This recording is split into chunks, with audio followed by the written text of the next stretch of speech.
حمدي فتحي ورامي ربيعه وياسر ابراهيم او حسام عبد المجيد، مروان عطيه وزيزو وامام عاشور وتريزيجيه ومحمد هاني، قدامهم صلاح ومرموش. تقول لي دي تعويذه ولا ايه يا ابو علي؟ اقول لك دي تعويذه ابو علي، والوصفه بتاعت ابو علي للكابتن حسام 3-5-2.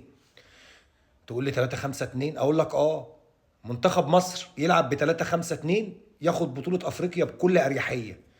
تقول لي يا عم بس بالراحه، اقول لك بالراحه، هشرح لك ليه 3-5-2. في الاول صلي على حبيبك النبي قلبك يطيب عليه افضل الصلاه والسلام. اللايك والشير والمتابعه عشان فايتك كتير من الكوره مع ابو علي. وتعالى اقول لك ليه 3-5-2. 3-5-2 عندك نقطه ضعف كبيره جدا في منتخب مصر وهي الوحيده، وهو خط الظهر. هتحط حمدي فتحي في قلب خط الظهر، في قلب الاتنين المساكين ايا كانت اسمائهم مين. حمايه كبيره جدا للاتنين مساكين. تعالى بقى لاستغلالك في ال3-5-2 لامكانيات كل النجوم اللي معاك في الفرقه.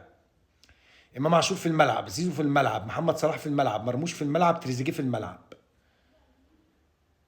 قدرت تستغل اكتر عدد من النجوم اللي موجوده معاك في المنتخب وتستغل امكانياتهم على ارضيه الملعب. مثلث مقلوب في نص الملعب على الدايره 2-6، امام عاشور ومروان عطيه، قدامهم زيزو، على يمينهم محمد هاني، على شمالهم تريزيجيه. قدامهم بتلعب من غير فرود وهمي، زيزو بيخش فرود، تريزيجيه بيقطع الملعب بالعرض بيخش فرود، صلاح بيخش فرود، مرموش بيخش فرود. اللي هيلعبك مش هيعرف انت بتلعب بانه فرود اصلا. طب ابو علي دلوقتي احنا عايزين ندافع. بتدافع بكثافه عدديه كبيره جدا وبتستخلص الكوره بشكل سريع وبتقدر تعمل الضغط العالي. حتى لو فرقه بتبني عليك لعب مش هتعرف تبني عليك لعب من الكثافه اللي انت عاملها في نص الملعب. وان انت عندك كواليتي عالي جدا بيعمل الضغط، فبيعمله بشكل ايجابي وبيستخلص الكوره بشكل سريع، وفي نفس الوقت بتقدر ترجع تاني الاستحواذ.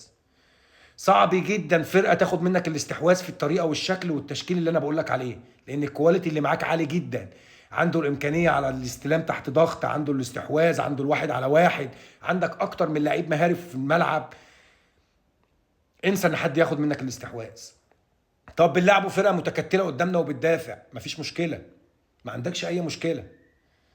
عندك مهاره التسديد من خارج المنطقه، عندك الكروسات، عندك الكثافه العدديه، عندك الواحد على واحد، بتهاجم ب8 لعيبه وبتدافع ب2 وما انتش قلقان خالص.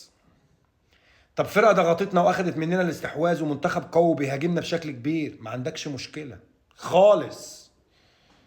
الفرقه اللي هتهاجمك انت بتدافع ب9 لعيبه في ال3-5-2.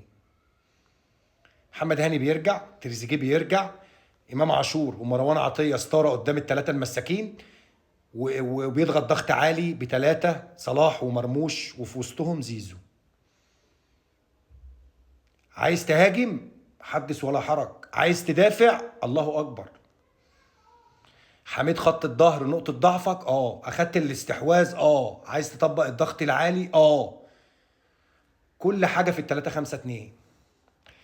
هسيبك تقول رايك في التعليقات في الشكل وفي الطريقه اللي انت شايفهم مناسبين لمنتخب مصر، والتشكيل اللي انت شايفه مناسب لمنتخب مصر.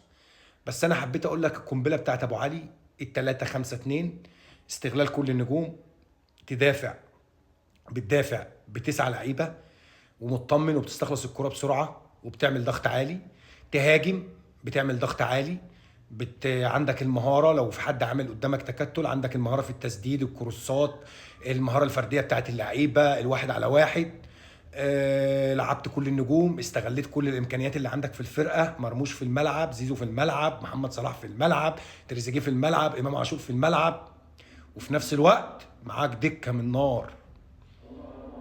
عايز تدافع ال3-5-2، عايز تهاجم ال3-5-2، عايز تستحوذ ال3-5-2، عايز تسيب الاستحواذ ال3-5-2.